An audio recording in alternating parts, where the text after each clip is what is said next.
Hi, welcome to Andrew Buckle book review of the Invincible Iron Man Omnibus Volume 3. I've only just done Volume 2. Came out a couple of weeks ago. Now we got Volume 3. They're obviously going completely mad with Iron Man. You can see all the people obviously involved there. There's a few more as well. Now there's 940 pages. It's a bit bigger than the last one. And you can see lots and lots of the covers there all the way through. And it goes down to, let's see, it's number 67. So it's quite a lot of great stories. Annoyingly, I think the stories there was a really great run afterwards that I really loved. So obviously that's going to be in Iron Man Volume 4 Omnibus, I guess. And also a Daredevil story, number 73 as well. The price now is $125 here. I paid, I think it was quite expensive, this one, about 72. But the price has been going up, 72, 80. Probably at some point you might find it lower, who knows. But it stayed at £106 for quite a while. Obviously hardback, and well, it's from Marvel, of course. Let's go through it. And you can see there, Iron Man Omnibus. You can see all the details there again. And, of course, Dr. Spectrum there, blasting out. I remember reading those ones. My first Iron Man comic that I ever bought, US one, was Iron Man 58, which is included in this. And you got there all the various people. I love this. I think it's great to see this long list of all the people there, the colorists as well, which is great. And onto the actual contents. Here's the contents. So the stories were from 1970 all the way through to 1974. I say that was a period, 1973, when I started collecting comics properly. And you got a lovely introduction. So it's great to see these stories collected. Now, of course, they were collected before. And let's just quickly go over to these collections. Now, weirdly, this is Iron Man 25 to 46. So oddly, it includes one extra story than the Omnibus one. And this one goes nicely all the way through to the end. So at least matches, sort of. Slight miss overlap there. But Iron Man 47 to 67. Again, you can see the lovely cover there. Brilliant. I haven't checked. I assume that the extras and everything are all much the same. But that's the epics. And here's the actual Omnibus. Obviously a hefty book at 940 odd pages.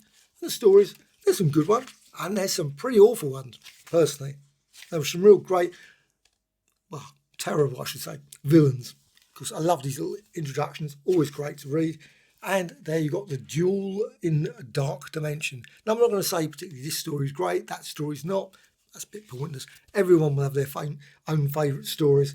And you can see there, Fury of the Firebrand. I did like Firebrand character. Of course, a bit like Sunfire, I guess. And you got the Controller lives. Of course, the Controller was in the previous volume. Always liked the Controller. I don't know. I assume he died. I think, wasn't it Thanos stories? I think Thanos destroyed him. Sorry, that's a spoiler. But I don't know. Maybe he came back. Maybe he wasn't really destroyed. Who knows? Actually, that's one point about Thanos. I always have to wonder about. They always say Thanos' first appearance in this. I always think, well, not really, because he's a robot. So, well, I mean, obviously he was for that character, but it's just odd that for his first appearance, he wasn't really Thanos in the story at all. Anyway, of course, always got, that's just bugbear on that one. Inhumans are coming. I love that issue. Amazing Adventures. And of course, you've got the letters page. I enjoy reading letters pages. They're just great. Always people's comments. Quite amazing how much detail people go into. And also Cry of Revolution. So save the people, save the country. Now, there was lots of these stories that I didn't really think they had the greatest of villains, or particularly anything that really stood out. But they were fine. Absolutely most were pretty fine. And then you got some great art from George Tuska. And of course, Barry Windsor-Smith in my favourite issue, number 47. Love that one. And you got the Iron Man story, Spy Master. You got Destroy Stark Industries. A decent stuff. We thought that guy looked a bit like Leonard Nimoy. I'm certain that was Spock. Always looked like him. However, yes, he rips it off, and he is. No, he isn't. That would be weird, wouldn't it? Welcome to the head of the Espionage Elite. Of course he is. It says there, will he live long enough? The series with ended with. And then, of course, the classic one there, the Avengers, the Valkyrie story. I love that. Avengers. Brilliant, brilliant issue. And on to the next. And you've got, of course, the Fury story there. Going all the way through, that was a Daredevil. I really love that one. That was a really great one, obviously, with the key there. Nicholas Fury, you have the power of the key, and all that sort of stuff. Really brilliant bit of artwork there. And on to the next story. let's say some of the villains were just not very good. Some weird robots, some weird androids, and there were a few like that. And probably, I think, and I don't know, I expect maybe people might say, was this the worst drawn of the 70s anyway? I mean, it's been probably worse than this comic ever. I think this is terrible. Maybe it's just not, maybe I haven't got the original comic. So maybe it's just the terrible, terrible restoration on this one, because it's awful. I cannot believe who I really love, Herb Trimpe, his artwork. But the cover is just awful. That's just such an ugly looking cover. But the artwork, I mean, look at that drawing. I mean, I really don't like criticising artists because I love, but some of the artwork in this is just atrocious. In this one, all his Hulk ones were brilliant. I loved lots of his work over the years. But this, I don't know what. And then you got the next page, you got George Tuska again. There must have been a reason they replaced him very quickly or something. It was maybe like, do this in a couple of hours. Because it's just awful. Again, please criticise me and say, no, that was a great bit of artwork. I didn't like it. Just one of those things. However, again, you've got this great artwork here. Unfortunately, some really odd, again, I'm just not slasher and all very Mr. Klein. It was just not a great period as far as I was concerned. But they did improve, and of course, you've got a lovely cover there. Always love a great cover. Hell is a man called Micus. And then on to the next story. Oh, got here the Night Phantom. Love the Night Phantom story. So you've got Night Phantom there. Picked that one up when it came out. That's George Tusker again. Oh, and weirdly, they included, I don't know why, they included this as well, The Astonishing Ant-Man. I would love to see an omnibus collection of all the Ant-Man and also, of course, Giant Man stories. That would be just great. Long as they don't include the Goliath as well, it would complicate things. And Yellow Jacket. But if they did this, you got the epics. You got the Giant Man and Ant-Man epic. But it's just weird that they haven't collected these. Doesn't make sense to me. That's just a massive, like Human Torch. Human Torch is another one that comes to mind. So you got that story there. And on to this one, The Guardsman. Oh, someone contacted me about The Guardsman, about the story, what happens to them, what explosions and things. Check, I suppose. Now, I'm not going to spoil any stories, but yes, there was always a pretty dramatic, that's what he was talking about. That was in issue 46. And then 47, which is the classic, absolute classic one, as far as I'm artwork. I don't think Iron Man ever looked as good as far as I was concerned. Just Barry Windsor Smith. What a brilliant, I really wish they'd done a few more Barry Windsor Smith. That was that period when he did the Iron Man, Avengers, 97, 98, 99 and 100. Love those Avengers.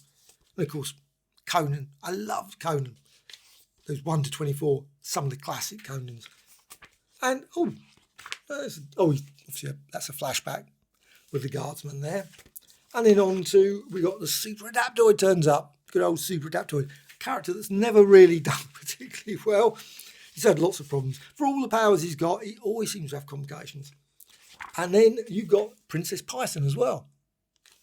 Princess Python in that story. And then on to Raga, Son of Fire.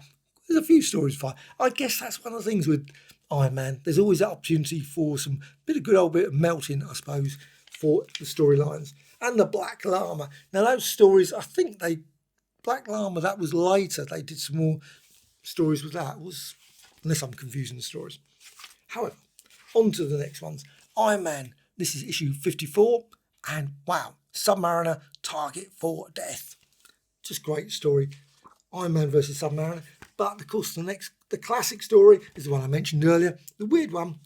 Drax the Destroyer and Thanos, the first appearance of Thanos. Though Thanos looks very weird. Maybe because he was a robot. Maybe. That's probably the thing. And of course, you've got the Blood Brothers. Now, they didn't particularly have a great career. But there's obviously you've got some detailed Mentor.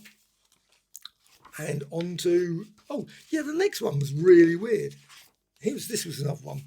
Fangor. I've got that issue. Got it recently. I picked it up for about 50p at Comic Mart. Rasputin's Revenge. And that is just an odd tale. Really, really brilliant. Jim Starlin, of course, artwork. really great. It's near enough like exactly his sort of Thanos-like story. But onto the Mandarin. You've got the Mandarin returns. Always good to see Mandarin. A slightly different thing. He's actually got a suit at one point. So it's not... oh, and there he is, blasting away with the unicorn. Now, I have no idea actually what happened after. I can't recall what happened. I remember what happened in this story, but I can't remember how they resolved it. That's what I mean. And of course, you've got the Iron Man. I saw this on the newsstand. Yes, I must buy this Iron Man Mandarin. And I didn't even know who Unicorn was. Unleashed. They were unleashed. And of course, you've got the Fireband in the next story. Of course, lots and lots of reds and yellows in this one. But what a great story. And I remember picking it up as well and loved it. Then on to issue 60, and we got the Masked Marauder. I always thought it was Mr. Fear, but apparently not. And also you got this guy. I remember this guy as well. He goes and sort of got his Iron Man suit. Purpose is stronger steel. That was a problem for him. However, on to the next story, and you got Whiplash. Whiplash turns up. I always thought Whiplash was a potentially great character as well. Really good. And of course, Dr. Spectrum. I love Dr. Spectrum. What a brilliant character. Though he was obviously a variation on the Green Lantern. But still, who cares? Brilliant. I have no idea who he was. Obviously, probably one of the Brute or something, isn't he? The Freak. Oh, the Freak. I think that's the Freak. Or not. No, he's not. He's the Rock. Could be anyone, couldn't he? Just sort of bashing through the door. And of course, he battles Iron Man there and Dr. Spectrum and so on. And Sunfire turns up. Again, a theme of fire involved here. However, the extras are not actually very good in this. Not many. You've got Socket, obviously you've got the letters page, and then you've got that. And then you've got, oh, at least it's got that. So I think it probably does cover the same. But I would have thought they would have added a few more extras. But still, you've got the Invincible Iron Man King Size ones there, volume 2. And also, you, of course, got a good old one of those original art pages there, Sal Buscema. And also, why must there be an Iron Man? Well, there wouldn't be any stories if there hadn't been. But still, what a brilliant book. Really nice. I say, some really great stories. Some very enjoyable. Actually, some stories that probably may grow on me. And there's some truly terrible stories as far as I was concerned. But I still love it. Now, will I get volume 4? Maybe. There was still some great runs of stories, like I say, afterwards that I thoroughly enjoyed. So I probably will get volume 4. But I don't know. Still, great set of stories all the same. I am looking forward to, of course, the next Omnibus, which will be for me, probably the 1965 one, unless something new comes out that's going to think, yes, I must get that. Oh, saying that, the Captain America Volume 2, that's another possible one. I would love to see, of course, some reprints. Hopefully at some point, Fantastic Four number 1, Spider-Man number 2, etc. But are you going to get that? You got any intention of buying Iron Man Volume 3, as well as 2, of course? It just came out too quickly, I think. They should have waited a couple of weeks or couple of months between. I just think that just Volume 2 and then Volume 3, very odd. But still, actually, one book I'm really looking forward to that caught my eye, unusual one. They're doing the covers of Jack Kirby. I thought, wow. It's part 1. I don't know how many it's going to be, 250 or something covers or something, I think, or 250 pages anyway. Might not be 250 covers, but it's going to be the covers. I hope it's a nice oversized book and the actual covers are really done well, not small little covers. That would be terrible. I hope if they do that, they will do a Gil Kane, I should suppose. He's probably called Gil Kane. I would love to see them do that as well. And of course, there's so many other ones. Also, another series I'm really looking forward to the way it's coming out, Lost Marvels. Really looking forward to Lost Marvels.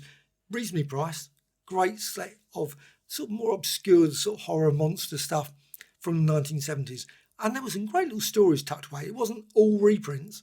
And some of these stories have never been reprinted. Or if they have, they're sort of tucked away somewhere else. But there's things like Bill Everett stories, Gil Kane, whatever, all sort of tucked away in these magazines. So that would be a nice little series. Well, hope you found this of interest. Bye.